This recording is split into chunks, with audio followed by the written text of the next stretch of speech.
আসসালামু আলাইকুম রহমতুল্লাহ। আপনাদেরকে ওয়েলকাম করছি life of Eshraful Islam YouTube channel থেকে এবং একই নামে life of Eshraful Islam page থেকে।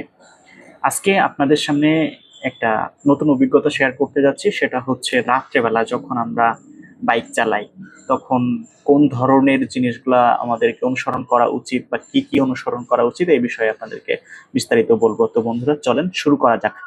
তো আমি আপনাদেরকে বিভিন্ন ভিডিও উপহার দিয়ে থাকি, বিভিন্ন এক্সপেরিয়েন্স বাইক নিয়ে বা মোটর ব্লগিং এর সাথে যে কথাগুলা যে কার্যক্রম অভিজ্ঞতাগুলো যায় আমার যারা অডিয়েন্স আছে তাদেরকে আমি বলে থাকি বা শেয়ার করে থাকি।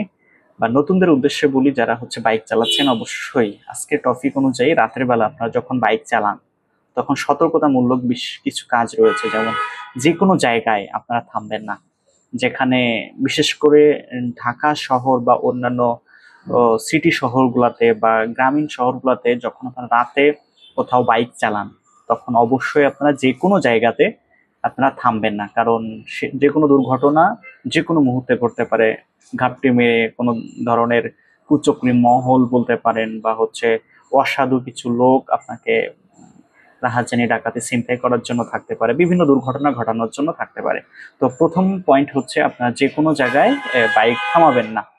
দ্বিতীয় কথা হচ্ছে, যদি কখনো রাস্তার মাঝখানে আপনাকে কোনো মানুষ বা কোনো ব্যক্তি রাতে বিশেষ করে আপনাকে সহযোগিতার জন্য প্রার্থনা করে যে ভাই আমি খুব বিপদে পড়ছি, আমাকে একটু সহযোগিতা করেন, আপনি কোনো রকম কোনো কিছু ভালো মন্দ না বুঝে আপনি সে যদি সহযোগিতা পাওয়ার যোগ্য হয় আপনার মনে হয় তারপর আপনি সহযোগিতা করতে যাবেন না ভাই। এটা অনেক সময় আমার সাথেও ঘটেছে, অনেক সময় আপনার নিজের বিপদের কারণ হয়ে দাঁড়াবে। তো 2 নাম্বার পয়েন্ট। 3 নাম্বার পয়েন্ট হচ্ছে যে আপনার বিশেষ করে রাত্রেবেলা যখন কোনো লং জার্নিতে যাবেন আপনি দেখে নেবেন আপনার বাইকের সকল সরঞ্জামগুলা তেলাদিগুলো আছে কিনা। তো এই 3 নাম্বার পয়েন্ট বলা পর্যন্ত আমি আসলে ছিলাম কোথায়, কোন রোড দিয়ে যাচ্ছিলাম এটা একটু শেয়ার করি আপনাদের সাথে। এটা ছিল হচ্ছে সংসদ ভবন এলাকার পাশে, আমি ফার্ম গেটের দিকে চলে যাচ্ছিলাম। তো পরবর্তীতে আপনারা দেখলেন যে আমি টান নিয়ে আবার বামে ঢুকে গিয়েছি। তো আমি আবারও কাম ব্যাক করছি 4 নাম্বার পয়েন্টে। আপনারা রাত্রেবেলা রাইড শেয়ার করার জন্য কোন বিষয়গুলো অবশ্যই খেয়াল রাখবেন। তো 4টা বিষয়ের পরে আর চতুর্থ নাম্বার বিষয় যেটা আপনারা অবশ্যই খেয়াল রাখবেন, রাত্রেবেলা যখন আপনার অপরিচিত কোনো মানুষ আপনাকে, সেটা কল হোক অথবা সিগন্যাল হোক, যে কোনো মাধ্যমে আপনি হচ্ছে যাওয়ার চেষ্টা করবেন সঠিক নিয়ম মেনেই। এবং রাস্তাঘাটে যদি কখনো কেউ আপনাকে কোনো কিছু দিয়ে খাওয়ানোর চেষ্টা করে আপনি অবশ্যই চেষ্টা করবেন সেটা স্কিপ করার, কখনোই খাবেন না। এবং 5 নাম্বার পয়েন্টে যাওয়ার আগে আমি আপনাদেরকে যেটা বলেছিলাম সেটা এটাই হচ্ছে, সেটা যেখানে আমি ফার্ম গেট দিকে চলে যাচ্ছিলাম, এখান থেকে আমার ইউটার্ন নিয়ে রাত্রে একটু বুঝতে অসুবিধা হয়েছিল। এটা হচ্ছে ফার্ম গেটের দিকে আমি যাব হচ্ছে আগারগাঁও হয়ে আর কি, প্রধান উপদেষ্টার বাসভবন বা কার্যালয় হয়ে আমি হচ্ছে চেয়ারম্যান বাড়ি হয়ে আর কি আমার গন্তব্যে যাওয়ার চেষ্টা করছিলাম। তো এখানে একটু ভুল হয়, আমি আবার হচ্ছে টার্ন নিয়ে চলে যাই। তো যাই হোক, আমি 5 নাম্বার পয়েন্টে ছিলাম। আর যে কাজগুলো আপনারা রাতের বেলা ড্রাইভ করার জন্য করবেন সেটা হচ্ছে সর্বোচ্চ গতিসীমা আপনারা মানে একটা লিমিটেশনের মধ্যে রাখার চেষ্টা করবেন। যে অবশ্যই আপনি যে কোনো মুহূর্তে যে কোনো সময়, সেটা রাতের বেলা হোক বা দিনের বেলা হোক, অ্যাক্সিডেন্ট বা দুর্ঘটনা ঘটতেই পারে।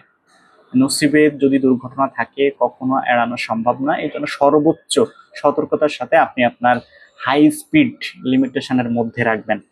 যে দিনের বেলা বিপদ আপদ ঘটে, রাত্রেবেলা বিপদ আপদ ঘটে না। অনেক সময় আমরা ভাবি কি রাত্রেবেলা হচ্ছে রাস্তাঘাট ফাঁকা থাকে একবারে, মানে সেই রকম টান দিয়ে আমরা চাই আমাদের গন্তব্যে পৌঁছাইতে। তো আমরা সকলে একটা জিনিস জানি যে একবারে না পৌঁছানোর থেকে গন্তব্যে ধীরে পৌঁছানো অনেক বেশি ভালো। তো সেক্ষেত্রে আমরা কি করতে পারি যে আমাদের জীবনের মূল্য অনেক বেশি সময়ের মূল্য থেকে, সময়ের মূল্য অনেক বেশি এটা যেমন আমরা জানি, কিন্তু কিছু কিছু ক্ষেত্রে কিছু কিছু সময় সময়ের থেকে জীবনের মূল্যটা অনেক বেশি থাকে। এবং যখন আপনার বাইকের পিছনে বা আপনার গাড়িতে আপনার পরিবার থাকবে তখন এটা তো আপনাকে আরো কনসাসলি মনে করতে হবে, যেমন আপনার নিজের জীবনের সাথে আরো কয়েকজন জীবন জড়িত। আমরা ম্যাক্সিমামই দেখি যে রাস্তাঘাটে বাইক অ্যাক্সিডেন্ট, রোড অ্যাক্সিডেন্ট, কার অ্যাক্সিডেন্ট, বিভিন্ন ধরনের অ্যাক্সিডেন্ট হয়ে থাকে। তো এই অ্যাক্সিডেন্টগুলো থেকে এড়ানোর জন্য অবশ্যই আপনাকে উম, যদি আপনি মুসলিম হয়ে থাকেন, আল্লাহর কাছে প্রার্থনা করা বা দরুদ পড়া, যেটা অবশ্যই আপনার হচ্ছে কাজে আসবে আর কি।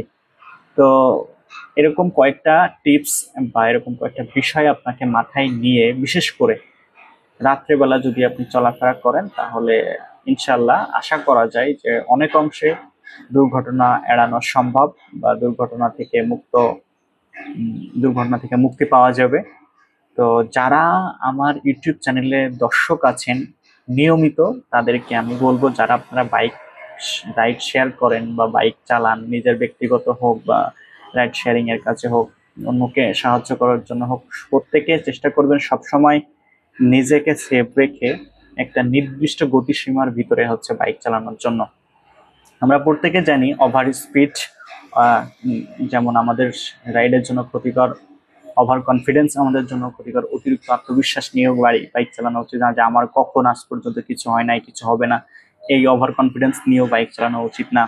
তারপরে আরো কিছু কিছু জিনিস আছে যেগুলো আমাদেরকে স্কিপ করা উচিত সেফ রাইডের জন্য। তো যাই হোক বন্ধুরা, অনেকক্ষণ বকবক করলাম আপনাদের সাথে। আপনাদেরকে এখানে শুভকামনা জানাতে চাই। যারা নতুন আমার চ্যানেল দর্শক আছেন, তাদেরকে আমি ওয়েলকাম করছি আমার ফেসবুক চ্যানেলে একই নামে life of Eshraful Islam Facebook page সহ ইউটিউব চ্যানেলে সাবস্ক্রাইব করে লাইক কমেন্ট শেয়ার করে আমার পাশে থাকার জন্য সকলকে অনুরোধ করছি। ইনশাল্লাহ একদিন দেখা হবে বিজয়। তো আজকে এই পর্যন্তই। আপনারা ভালো থাকুন, সুস্থ থাকুন। আসসালামু আলাইকুম ওয়া রাহমাতুল্লাহ।